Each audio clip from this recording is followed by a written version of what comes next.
ত্রিপুরা সরকার এবং কেন্দ্রীয় সরকারের খনি মন্ত্রণালয়ের অধীন ভূতাত্ত্বিক জরিপ সংস্থা জাতীয় ভূমিধস পূর্বাভাস কেন্দ্রের মধ্যে স্বাক্ষর হয়েছে সমঝোতা স্মারক।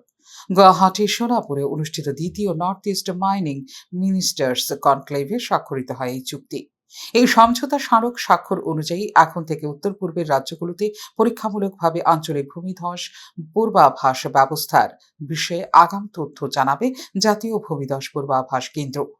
ইতিমধ্যে কেন্দ্রীয় সরকারের খনি মন্ত্রণালয়ের পরিচালনাধীন জিওলজিক্যাল সার্ভে অব ইন্ডিয়ার মাধ্যমে জাতীয় ভূমিধস পূর্বাভাস কেন্দ্র দেশের বিভিন্ন স্থানে চালু করেছে এই পরীক্ষামূলক পরিষেবা, যার মধ্যে তামিলনাড়ু ও পশ্চিমবঙ্গ অনুশীলন কেন্দ্রগুলো পূর্বোত্তরের এই পূর্বাভাস ব্যবস্থা বাস্তবায়নে সাহায্য করবে বিশেষভাবে।